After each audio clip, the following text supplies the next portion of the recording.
دونوں عالم میں حویدہ، ہر جگہ آثار عشق، ابن آدم بے گماں ہے، سر از اسرار عشق، سر عشق اصلا نہیں ہے عالم ارحام سے، وہ نہ سام و حام سے ہے اور نہ روم و شام سے، ایک کوکب جو کہ ہے بے شرق و غرب و بے غروب، جادہ گردش میں جس کے نئے شمال و نئے جنوب، حرف انی جائل انسان کی تقدیر ہے، اور زمین و آسماں اس حرف کی تفسیر ہے، مرگ و قبر و حشر و نشر احوال ہیں انسان کے، اس جہاں کے نور و نار اعمال ہیں انسان کے، منبر و طاعت وہی، بانگ و حرم بھی ہے وہی، روشنی بھی وہی، لوح و قلم بھی ہے وہی، جہان قرآنی کی بنیادی تعلیمات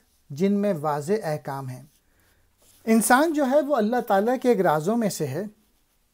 دونوں جہاں میں جہاں کہیں بھی عشق کے آثار ہیں، وہاں اولاد آدم عشق کے رازوں میں سے ایک راز ہے۔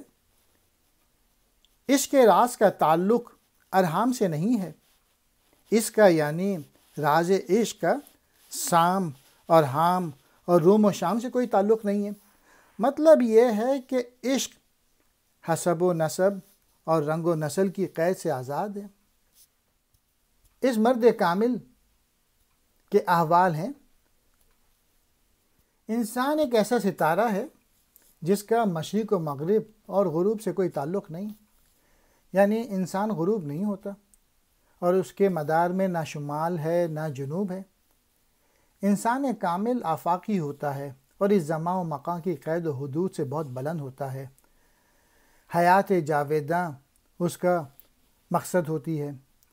انی جائلن کے الفاظ اس کی تقدیر اور زمین سے آسمان تک اس کی تفسیر ہیں۔ مطلب یہ کہ انسان جو ہے وہ اللہ تعالیٰ کا نائب ہے اور اس لحاظ سے اس ذات کی صفات کا مظہر ہے۔ یہ کائنات اسی لیے بنائی گئی ہے، اگر انسان نہ ہوتا تو اس کائنات کے وجود کا کوئی مقصد نہ ہوتا۔ موت اور قبر اور حشر اور نشر اس مرد کامل کے اعمال ہیں، جبکہ اس جہاں کا نور یعنی جنت اور آگ یعنی دوزخ اس کے اعمال ہیں۔ گویا موت سے اس کی جسمانی زندگی تو ختم ہو جاتی ہے، لیکن حقیقی یا روحانی زندگی بقا والی ہوتی ہے۔ موت کے بعد اسے پیش آنے والی ہر بات گویا اس کی زندگی ہی کے مختلف مرحلے ہیں۔ وہ امام اور نماز اور وہ کعبہ ہے، وہ سیاہی ہے اور وہ کتاب ہے اور وہ قلم ہے۔ مطلب وہی کہ انسان ہی اس کائنات کا دائرہ ہے اور کائنات کی تخلیق کی وجہ بھی ہے، اس کے وجود ہی سے سب کچھ ہے، بصورت دیگر کچھ بھی نہ ہوتا۔ عالم ارحام کہتے ہیں رحموں کا عالم، ارحام جمع رحم، ماں کا پیٹ۔ سام و حام حضرت نوح علیہ السلام کے دو بیٹوں کا نام۔ سام کی نسل سے اہل شام و عرب ہیں اور حام کی نسل سے افریقی ہیں۔ کوکب کہتے ہیں روشن ستارہ۔ مدارش اس کا دائرہ، جائے گردش۔ انی جائلن قرآن میں جس میں اللہ تعالیٰ کا ارشاد ہے کہ زمین پر اپنا خلیفہ پیدا کرنا چاہتا ہوں اور وہ خلیفہ آدم ہوگا۔ مدار کہتے ہیں سیاہی، طریقہ۔